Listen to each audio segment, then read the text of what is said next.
हमारी आंखों में आंसू इसलिए नहीं आते क्योंकि हमें कश्मीरी पंडितों का दर्द दिखाई पड़ता, बांग्लादेश के हिंदुओं का दर्द दिखाई पड़ता, नूह मेवात, मणिपुर, बहराइच की घटनाओं का दर्द दिखाई पड़ता। इसलिए हमारी आंखों में आंसुओं से ज्यादा उन धर्म विरोधियों को बखेरने के लिए खून खौलता रहता है।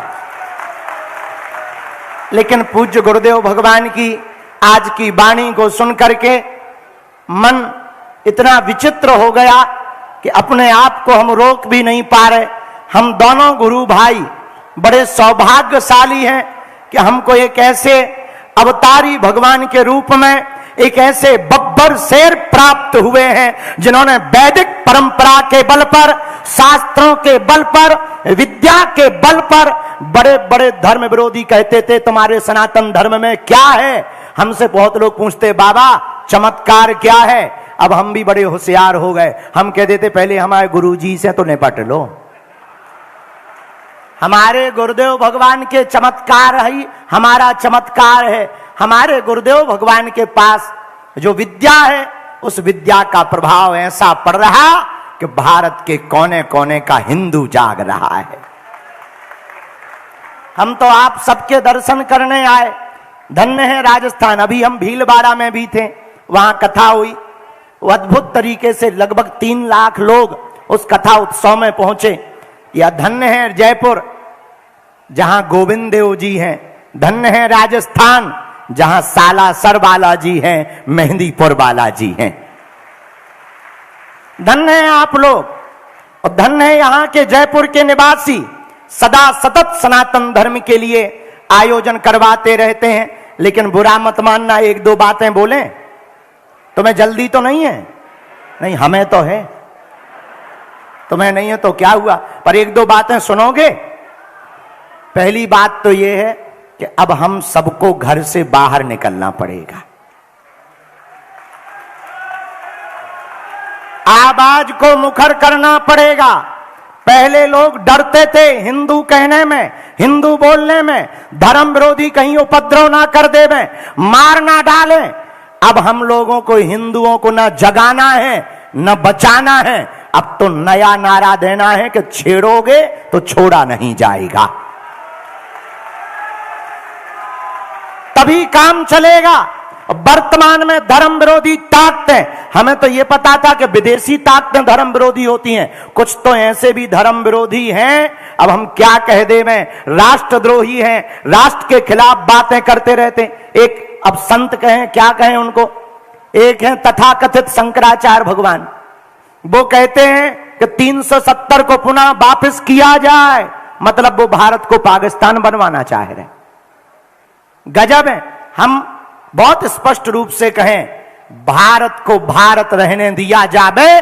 अब हम दोनों गुरु भाइयों ने प्रण कर लिया कि गुरुदेव भगवान के विजय रथ को लेकर अब कोई गुरुदेव भगवान के खिलाफ या राष्ट्र के खिलाफ या सनातन धर्म के खिलाफ बोलेगा। सभी रामानंदी, सभी संप्रदायों के संत, महंत, आचार्य, ये सब भगवान जितने खड़े हुए हैं, इन संतों को लेकर हम गुरु भाई अब एक नया नारा देंगे कि छेड़ोगे तो छोड़ा नहीं जाएगा। इसलिए भारत के लोगों, जितने भी जयपुर के परिवारजन बैठे हैं, हम पूछना चाहते हैं, क्या फिर से तुम कश्मीरी पंडितों जैसा हाल देखना चाहते? क्या तुम चाहते हो कि तुम्हारी बहन बेटी के ऊपर कोई लव जिहाद की दृष्टि से नजर डाले? क्या तुम अपने प्रदेश को, अपने शहर को मणिपुर बनाना चाहते, बांग्लादेश बनाना चाहते? एक बात ध्यान रखना, बांग्लादेश के हिंदुओं पर अत्याचार हुआ, वो तो भारत आ गए, पर कभी विचार करना भारत के हिंदुओं पर अत्याचार होगा, तुम कहां जाओगे? लेकिन हमको जाना नहीं है, अब उनको भगाना है। उसका उपाय क्या है? पूछो क्या उपाय है? ताली बजाने से और दांत निकालने से हिंदू नहीं बचेगा।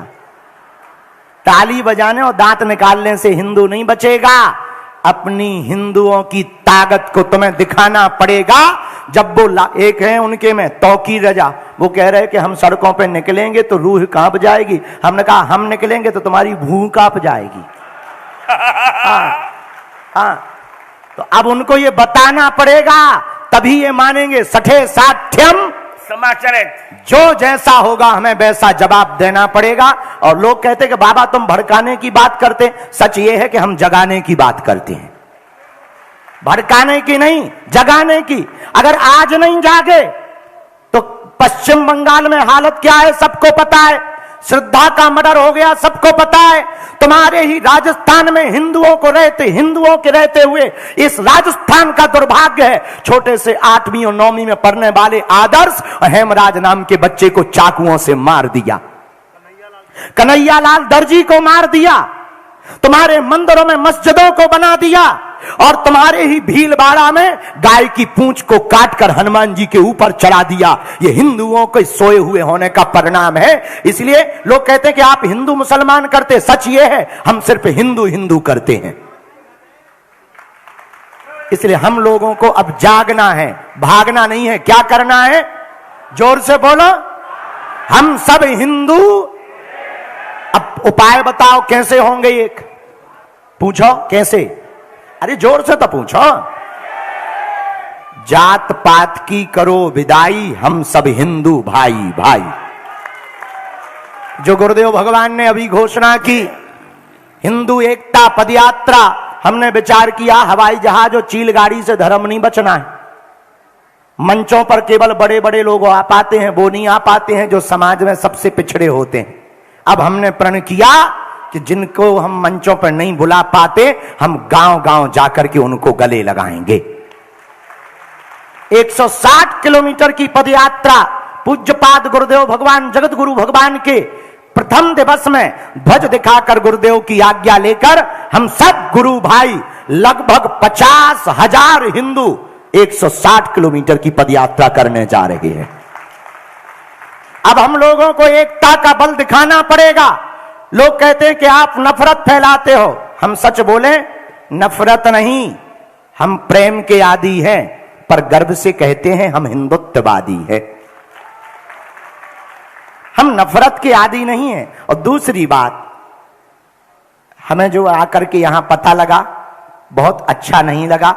गलता गादी रामानंदियों की है, रामानंदी संप्रदाय के ही आचार्य पूज्य गुरुदेव भगवान की प्रेरणा से वहां पर बैठेंगे। उसके लिए हम सब गुरु भाई प्रयत्न करेंगे, ये संत भगवान भी प्रयत्न करेंगे, सब लोग लगे भी हैं, सभी संत भगवान भी लगे हुए हैं। और अच्छा 370 हटनी चाहिए थी कि नहीं? बोलो। अच्छा वापस आ जाए फिर से, पर एक जने तो कह रहे वापस आ जाए। अच्छा वो शंकराचार्य भी, मतलब वो देश को बनाना क्या चाह रहे? शंकराचार्य नहीं है, ये बात हमारे गुरुजी ने बता दी। उनका भी मुकदमा कोर्ट में चल रहा है। हम उनके ओ शंकराचार्य इसलिए नहीं है, कई कारण हैं। अभी उनका मुकदमा कोर्ट में है, उनका अभिषेक भी नहीं हुआ, जो कुछ हुआ सब फर्जी था। इसे मैंने धीरेन्द्र जी से कहा और रामचंद्र दास जी से, वो शंकराचार्य नहीं है। शंकराचार्य कभी देशद्रोह की बात नहीं करते। शंकराचार्य कभी 370 हटाने की, 370 वापस लाने की बात नहीं करते। शंकराचार्य कहते हैं कि जो हिंदुत्व की बात करेगा वही भारत में राज्य करेगा। वाह, जोरदार ताली बजाओ, बोलो जय सिया राम, बागेश्वर धाम की। इसलिए हम सबको अब जागना है।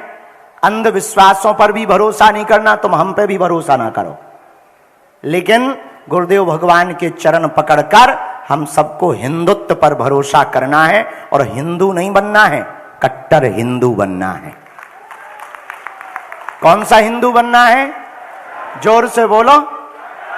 और जितने युवा बैठे हैं ऐसे बैठे जैसे पिटके आए हों, घर से लड़ाई हो गए आइए का।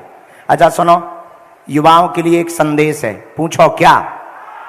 जो सेल्फी लेकर के मोबाइल लेकर पीछे पीछे पड़े रहते हो, हमारी प्रार्थना है पागल हरो, ऐसा करियर मत बनाओ कि तुम्हें दूसरों के पीछे सेल्फी लेने के लिए पागल होना पड़े। ऐसा कैरियर बनाओ कि लोग तुम्हारे पीछे सेल्फी लेने के लिए पागल हों। ऐसा पढ़ो और बढ़ो, इस दुनिया में कुछ भी असंभव नहीं है, सब कुछ संभव है, सब कुछ पाया जा सकता है। आज से 20 साल पहले लगता था कि राम मंदिर कभी नहीं बनेगा, बन गया। और बनवाने का श्रेय जब सुप्रीम कोर्ट में गुरुजी गुरुदेव भगवान खड़े भय, उस तरफ से भी हलीउल्लाह वाले खड़े भय। वे बोले क्या है, जब गुरुजी ने मैं वेद मंत्र और संख्या नंबर बताए और प्रमाण दे, तो वो भी नीचे उतर के आए कि आप आए कहां से हो। उनकी भी आंखें खुल गईं। एक हमें मिले हलीउल्लाह वाले, बोले तुम्हारे सनातन धर्म में तुम्हारे गुरुजी बहुत खतरनाक हैं, हम कहा उनसे फंसा ही ना जाइयो। हाँ, अब विचार कर लो, जब चेला ऐसा है ठटरी भर जाएगी। तो राम जी भी बैठ गए। कुछ लोग कह रहे थे कि मंदिर अगर बनेगा तो ईंट से ईंट बजा देंगे, उनकी खुद की ईंटें बज गई। अच्छा, हम उनके खिलाफ नहीं है, लोगों को लगता है कि हम मुसलमानों के खिलाफ हैं, हम बिल्कुल भी खिलाफ में नहीं है। बने रहे, पर कायदे में रहेंगे तो फायदे में रहेंगे, क्योंकि अब ये पुराने वाले हिंदू नहीं है, ये जगे हुए हिंदू हैं, ये पूज्यपाद जगतगुरु भगवान के चेला हैं। अब ये जो रुकेंगे नहीं, इसलिए आप लोगों से भी प्रार्थना है, कथा सुन रहे बहुत अच्छा, दर्शन करने आए बहुत अच्छा, कुछ लोग पर्चा के चक्कर